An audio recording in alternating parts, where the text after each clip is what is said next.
Bismillahirrahmanirrahim. I'm trying to share the screen, but anyhow, somehow it doesn't work. Bismillahirrahmanirrahim. Alhamdulillah alladhi hadana lihada wa ma kunna linahtadiya lawla an hadana Allah. Please accept my condolences for the Shahada of Hajjah Zahra sallallahu alayha. Well, probably it's a good thing that we don't know what we are missing.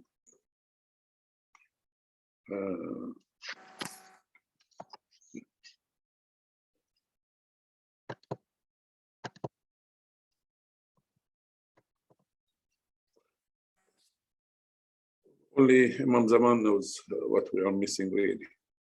But today I just wanted to give a glimpse of the other side, probably a bit of what Sunni brothers, they see Hajjah Zahra sallallahu alayha. In fact, it's a story of conference. It started from the speech was given by Dr. Zaki Yamani, who was, well, at that time he has come out of the Ministry of Oil in Saudi Arabia, but before he was a very prominent person and head of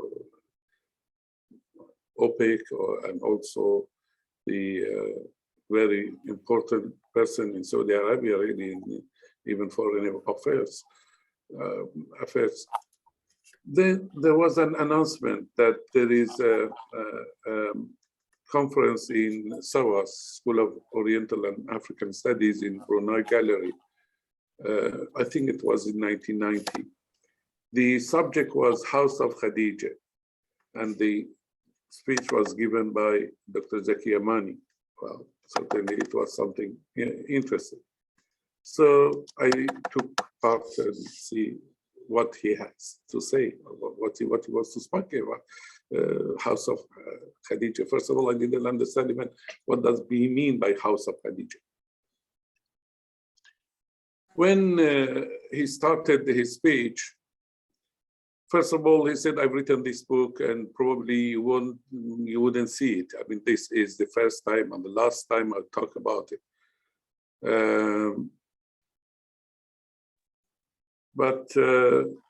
Dr. Shahristani, sorry, could you press on the overview, big view, on the bottom of the page? If you go to...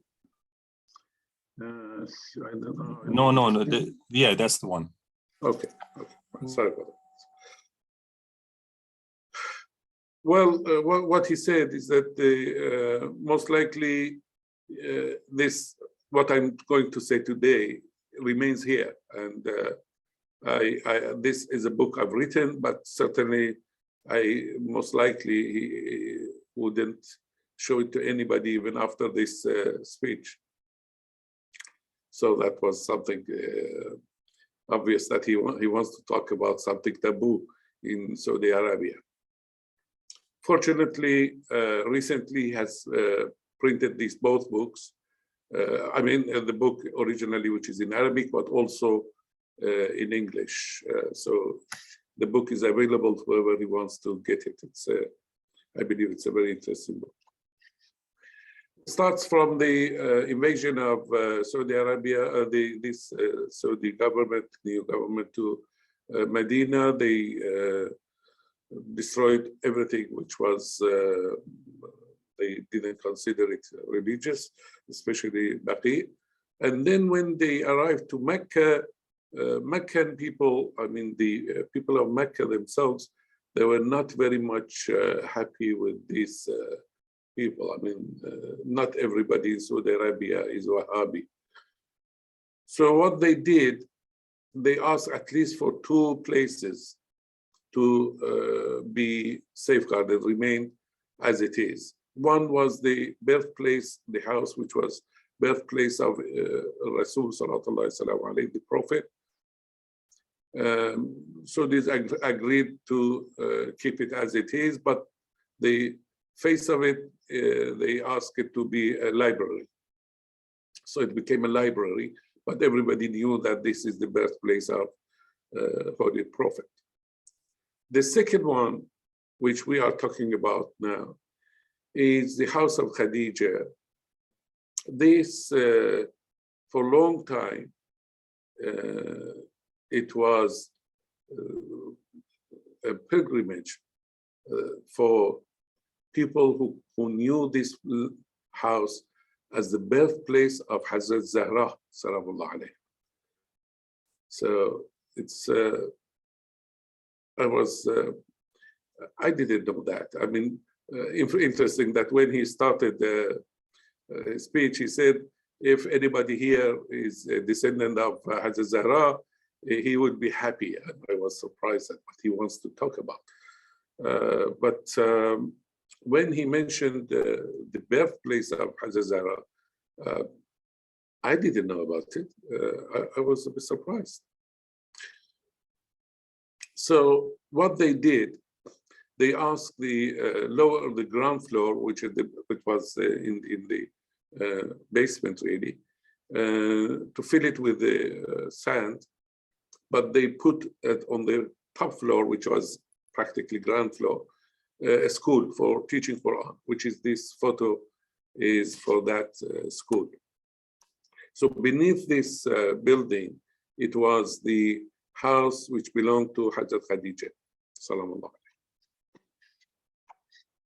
This is an old map of Mecca, which the red dot shows the location of this house. This was this is the Safa Marwa. Safa is here, Marwa is here, and it was at that time it wasn't this nice building which we have straight. It was a bazaar, and also this is another bazaar. This was a street, I believe, at that time. Because when I was in Saudi Arabia in late 70s, all this area would have been demolished, and there was a big car park here, a multi-story car park. Anyhow, the other one, the house of the Prophet ﷺ is on this mountain somewhere here. So these two buildings remained intact by request of Mecca people. For you to just it's very close to between Marwa and Safa. Safa, and this is Marwa, and there are some new toilets here in the basement. So it's very close to Haram. This is a map of the drawn by about 100 years ago by one of these European travelers, but writings are not exactly correct, but the shape is correct. Mainly this part is the whole building which belonged to Hazrat Khadija. First of all, this house was belonged to Hazrat Khadija when she married with the Prophet ﷺ. But Muawiyah, he also demolished a lot of things which belonged to the Prophet. But because this house was adjacent to the house of his father, Abu Sufyan, so he kept it. And he added this part as a mosque to it, so to change the shape of it or the feeling of it to a mosque, really. Originally, the house itself is only this top part. The below, probably it was for business side house. The top is this is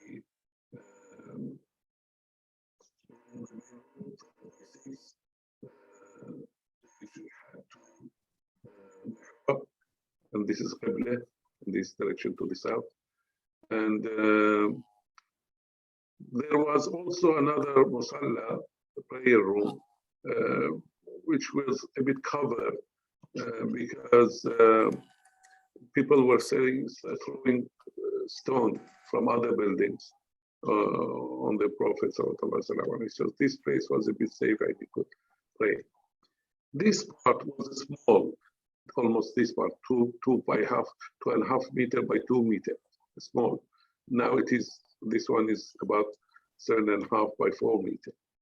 So it was a small one. And this part was this location, in fact, is the birthplace of Hazrat Zahra Salawatullah alayha. Dr. Shahrastani, we have some issue with the voice. The voice, can you hear me now? Yeah, it's better now. Okay. So we have the main room of the Prophet Sallallahu Alaihi Wasallam on top here, and his praying room, and also this side for children, which this part is the birthplace of Hazrat Zahra Sallallahu Alaihi. That part, if you see it better, of course, this is the map of when about in 1990, 89 really, when they wanted to do another work in that area, Zaki Yamani and his fellow colleagues, they asked the government so they can dig this area before they demolish it. And what they did, they went to the foundation and wished the very walls where there were at that time in the Prophet Sallallahu Alaihi Wasallam. So what they did, they took a map of that location, and then they filled it with sand again. So it remains, the foundation remains intact, even if now there are buildings, other things on top of it. But whenever they want to dig it, they can dig and reach to the original foundation. So that's a really good job they've done. So as you can see, this is the main room, and this is the prayer room, if you call it. And this is the children's room. And this part, very particular, even distances, everything they have given details. This part was the birthplace of Hazrat Zahra Sallallahu Alaihi. The original room was only this. But later on, they had to expand it from both sides, north and south, because the pilgrim people, I mean, a lot of people were coming to, and it was very small, so they had to do this expansion. And this exactly that box, which you can see is the exact place. They have marked it very clearly, and this is extension, another, I mean, certainly later on they have added, the original room was up to here.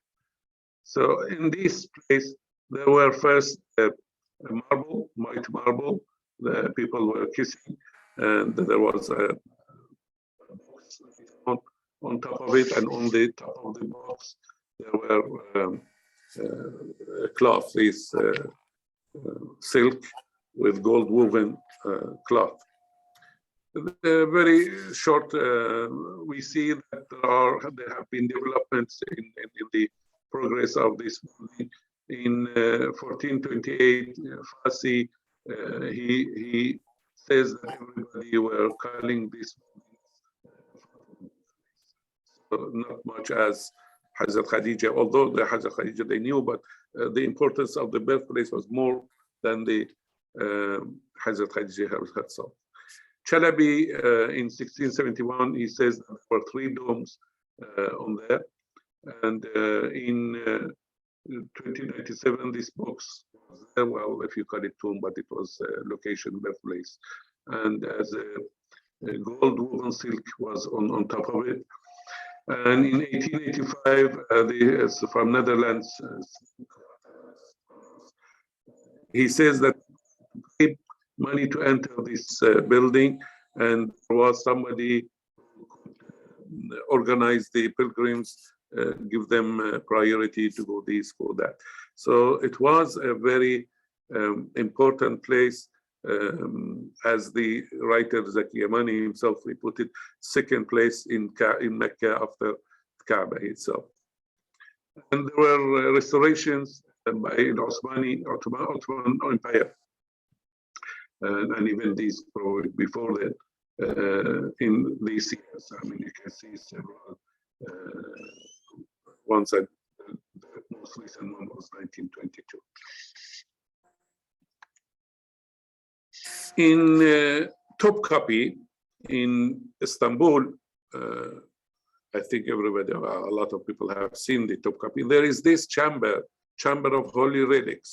This room was kept, I mean, everything belonged to the Prophet, and the Khalifs, the first 4 Khalifs were there.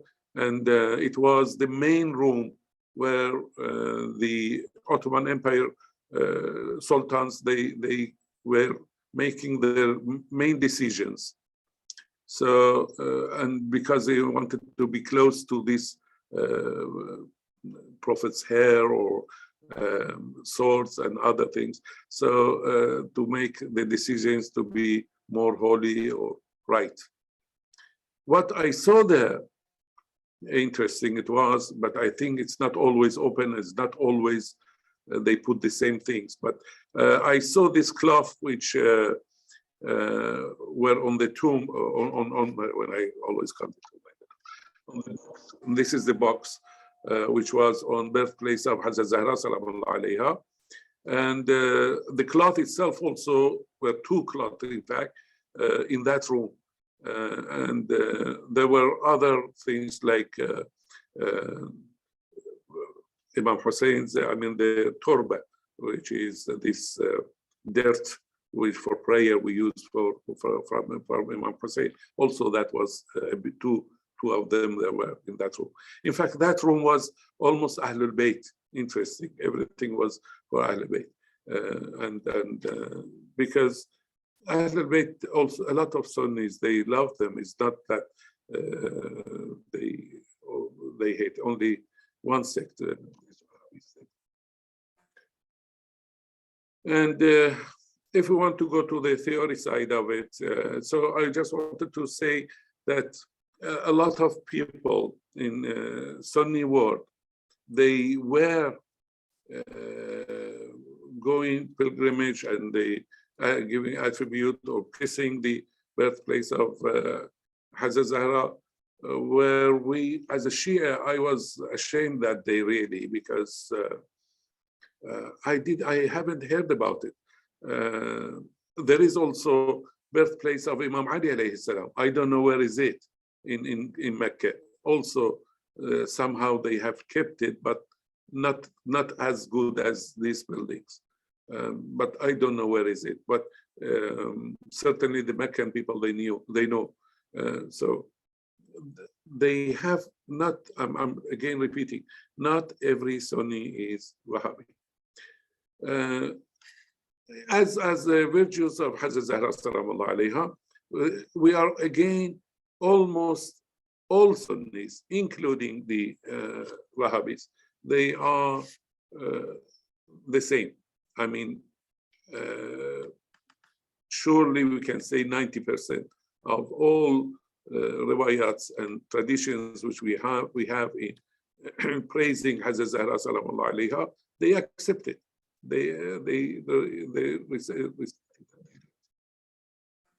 For example, one is by Aisha herself, because when it comes to ladies, and especially when I was talking about Hazrat Zahra Salamullah alayha, unfortunately or not, we have to accept that Aisha is to them is the highest, very high.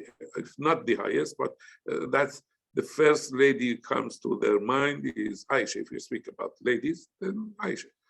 But all scholars, I can say all scholars who have discussed the subjects of virtues of Hazrat Zahra Salamullah alayha, they have, when they compare it, some of them they compare it with Aisha, but at the end they say, no, Hazrat Zahra is higher than Aisha. This is one of the traditions where Aisha herself says that whenever Hazrat Zahra entered upon the Messenger of God, sallallahu alayhi, he would stand up to her, kiss her, and welcome her, and take her by the hand, hug her, and make her sit in his council. So this was something that they were people seeing it. It's not that you hear just once, they see it. And seeing is always has more effect on people than hearing, that's usual. So they knew that Hazrat Zahra Salamullah alayha is something special. And that's why they, to the end, they, even to now, they are considering respecting Hazrat Zahra. But some of them, only 2 or 3, I just mentioned, because this is enough. We don't need really more. But these are some of the riwayats, which narrations which are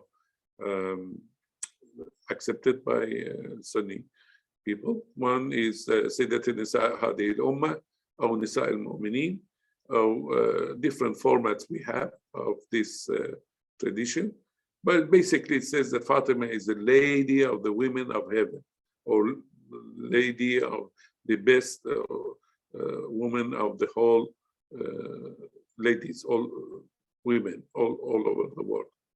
Sometimes they consider it as is of her time, but like Lady Maryam, Saint Mary, she was also Sayyidat Nisa al-Alameen, but Alameen of her time, but Hazrat Zahra Salamullah alayha of all times. So this is accepted by all ulamas. Fatimatu bad'atun minni, man aghdabaha aghdabani. And again, different formats. The most important is the first part, Fatimatu bad'atun minni, which is part of me. But again, what part of Prophet? Ruhi alladhi bayna janbay.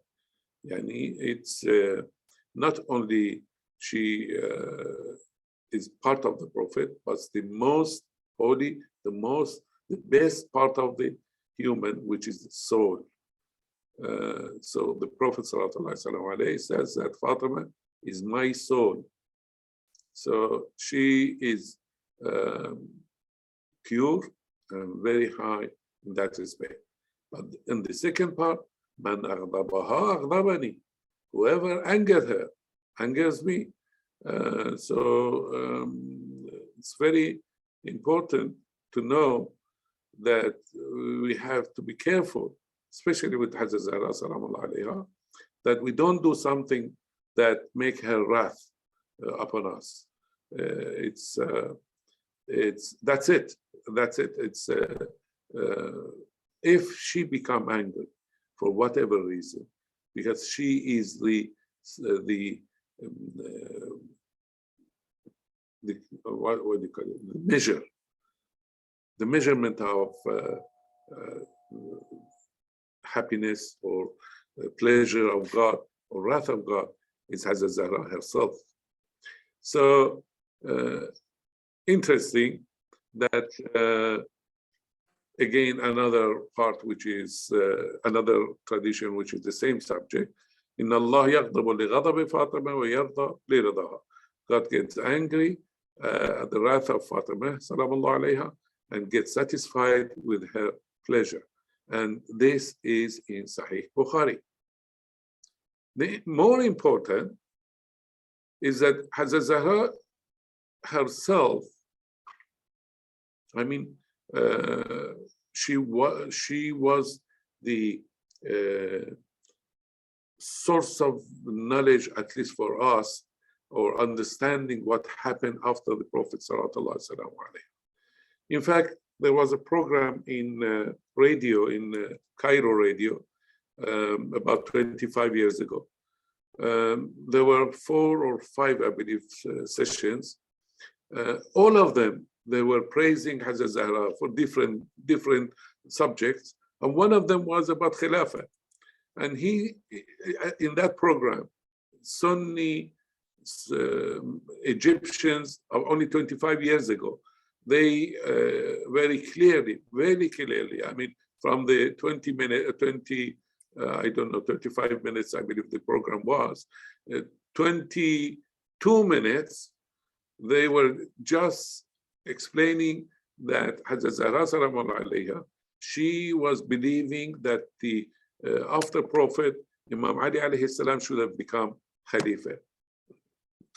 And she wasn't happy with what happened, and she wasn't happy with Umar Abu Bakr. Very clearly, I'm telling you, they were saying, but only at the end, only added one sentence, believe me or not, that, well, it was in the favor of people that things should have been in the way it was. That's it. But if you see that this is a tradition of the Prophet, who doesn't say anything by himself, and everything is from God. And interesting that Bukhari himself, he didn't need to say this, because mainly Sahih is about tradition of the Prophet. But he clearly says that Hazrat Zahra passed away and she was not happy with Umar and Abu Bakr. That's enough. But even having said that, we can look at this on the other side as well, differently, opposite way. Hazrat Zahra Salaamullah alayha also can be a unifying person between Sunni and Shias, because both agree with her, they accept her, so we can use her as something to close us together as well. We need sometimes to do that. In fact, if you see the Fatimid dynasty, they were Ismailis, and they like to call themselves Ismailis, and even now they call themselves Ismailis. Why they use the word for their dynasty, they use Fatimid? Because Hazrat Zahra Salaamullah alayha were acceptable by all, even Sunnis, and they wanted to rule Sunnis. So it was better for them to use Hazrat Zahra, Fatima, for the name of their dynasty. And they were about 300 years, and they are the best rulers of Egypt, of course, in the Islamic period. And even the university, which they created, and that university is running even now, is called Az-Zahra. So Hazrat Zahra Salaamullah alayha, she is a pivot in both in Sunnis and in Shias. And although she clearly mentioned which way she was and which way the course of really history we should have gone, but it's up to us to take decisions ourselves and try to be as much as possible close to her and her really the future. I mean, even the heavens is created for her. She is the one, because of the same this verse we can call it, in the hereafter, whoever she likes, he goes to heaven, that's it. And whoever she doesn't like, automatically go to hell. So it's, she is really the boss, one of the bosses in hereafter. And I just finished this level, and we hope that, inshallah, we can be with her all the time in this world and in hereafter. And we ask her to help us to understand the right path and be in the right path as well, not only to know it, to act upon it, and be inshallah with her in hereafter آمين رب العالمين. السلام عليكم ورحمة الله وبركاته.